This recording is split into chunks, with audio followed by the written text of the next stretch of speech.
So, good morning or good night, depending on where you are in the world, and welcome to another interview of the Shield Dude on a Couch. I'm your host, Hector, and today I'm joined by Harry Armstrong, and he's from the band Noisepicker. So they're a band that have some like doom elements, alternative elements, like even like influences from Tom Waits in a lot of parts of the song. So Harry, I think the Noisepicker is a duo, and Harry is, I believe, he's the guitar player of the band because I've seen the music video. So Harry, how are you all the way today over there in England? Yeah, all good. We've finally got a sunny day for once. First time in about 8 months that it hasn't rained. So yeah, should be used to that now living in England though. But yes, today's good so far. That sounds awesome that it's not raining. So this album is the follow up to an album that you put out in 2018, but obviously after that the pandemic happened, and that's why it took longer to release this album. The album's called "The Earth Will Swallow the Sun." So I listened to it, and first of all, yeah, it sounds like a record that you guys just like. It really sounds like effortless, like you're like doing something that you're not like nitpicking like stuff. So tell me a little bit about when you guys were creating Noisepicker, like the type of sound that you wanted for the band. Um, well, yeah, I mean, basically it started. I've played in bands all my life, and while I love being part of a band and being in a room with four or five other guys and shaping a noise between us, I wanted to see what would happen if I just tried to get the sounds that are in my head out. I'm a big fan of blues and how rock music and metal developed out of the blues scene, basically, as far as I believe. And I wanted to do something that's kind of bluesy but still heavy and more mood heavy than distortion heavy, if that makes sense.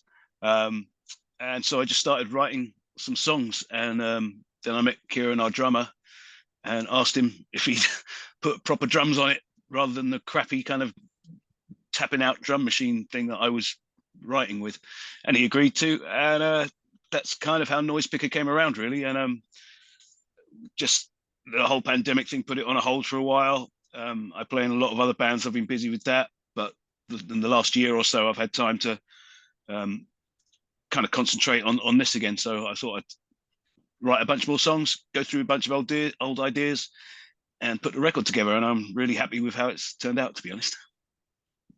Yeah, and you have three music videos, and each music video and song is way different. For example, you have "Tomorrow Like the Devil," which is you guys you're trying to play guitar and riding like a skateboard.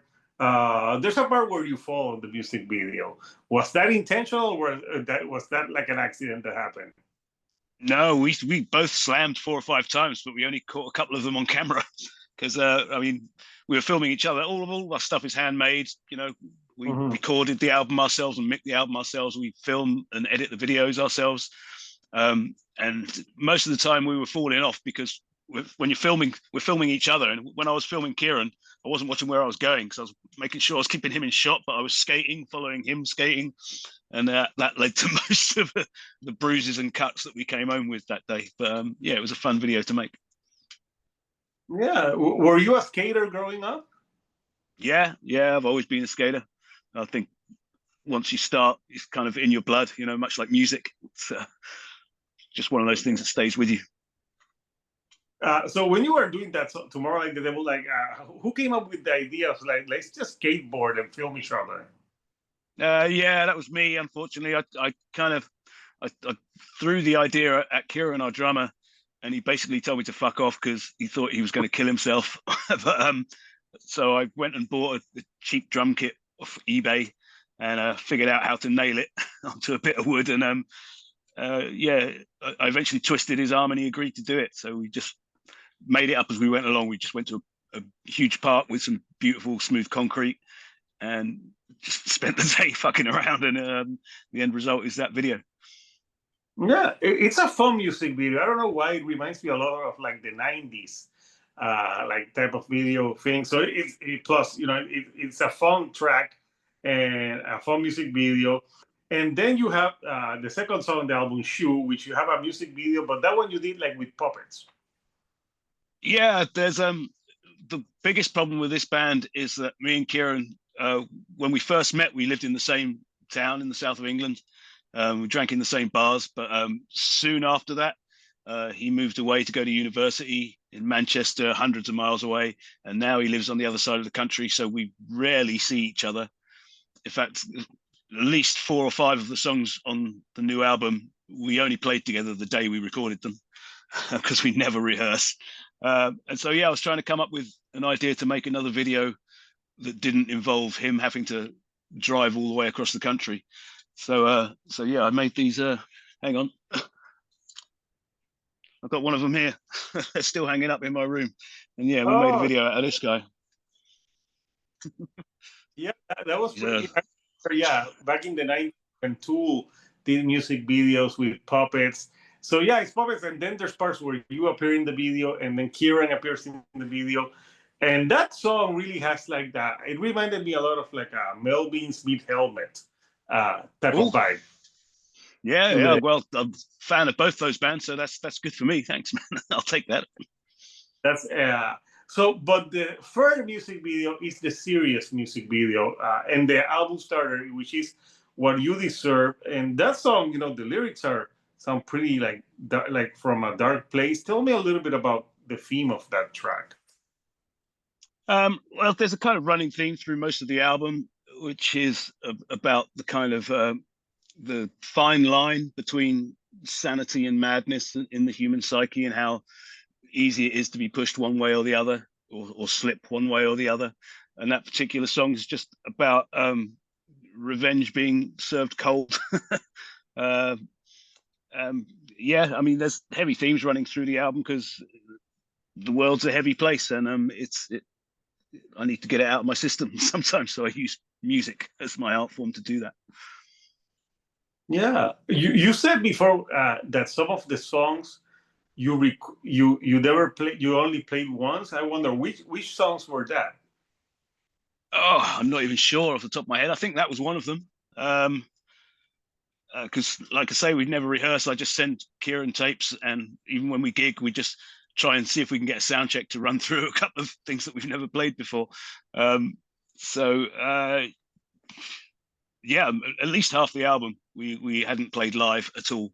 So I would say that the first track and the fifth track definitely we hadn't played, and basically the whole of the second side. Wow. So, yeah, that's what did you think was going to happen? Yeah, that's a good track. So this album. It sounds like you like a lot of like improvisation. Like you guys are just jamming and it's just flowing. Is that the type of like vibe that you think that you wanted from this record? Yeah, definitely. It wanted to feel organic and natural. I mean, there was no real plan on what kind of music we were going to do. I just sat at home and write ideas. I'm just writing constantly, basically. It's pretty much all I do. And 90% of it's crap.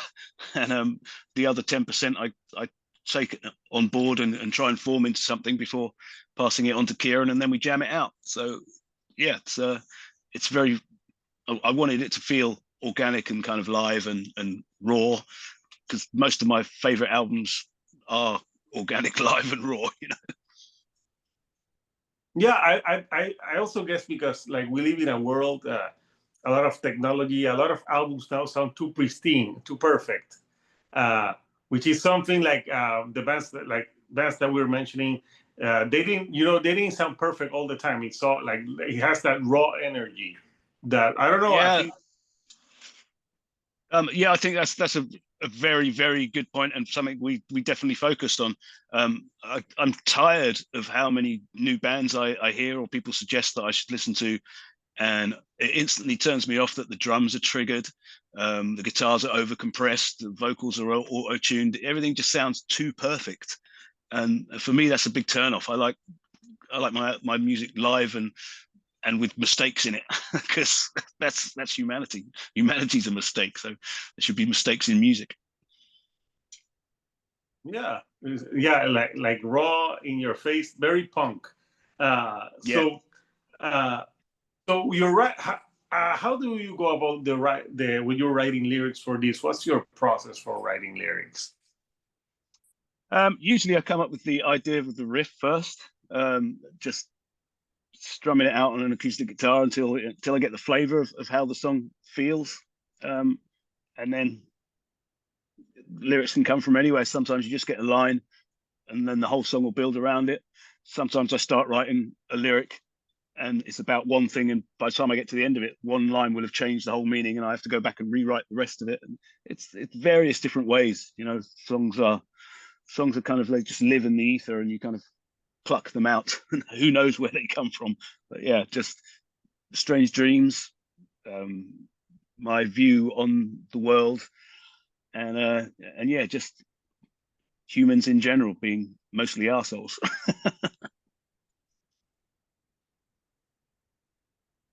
We have a lot of those. So, Yeah. I have a question. I see what's the I see like a shark puppet video. Oh yeah, that hasn't made it into a video yet. No, it's just something that my wife bought me many moons ago. But yeah, it's well, I think it's actually you're supposed to go over your head, but my head's too big, so I like stupid things, So yeah, I just have crap like Yeah, that well, laying around because they're not stupid because it has a meaning to you. You remember when your wife bought that for you. So maybe stupid for other people, but for you, like yeah, everything, like so it's the yeah. So yeah, I want to everything has show a purpose. everything has a purpose. So let me show the artwork of the album. Uh, Here we have Noisepicker.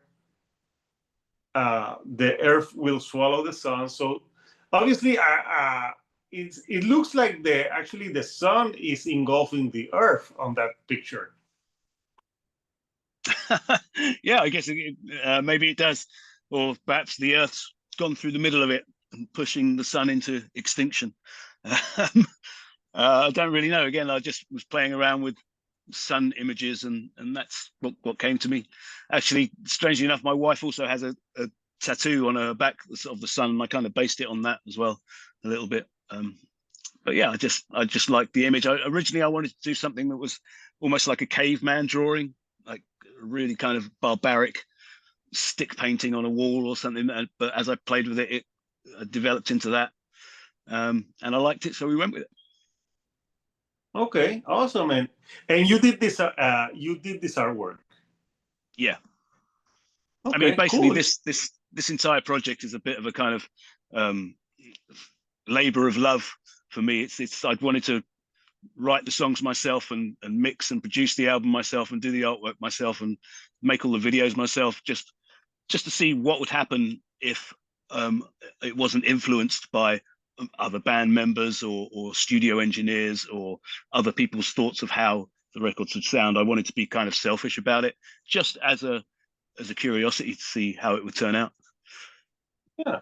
So I would call that like a passion project because Yeah. it's your project.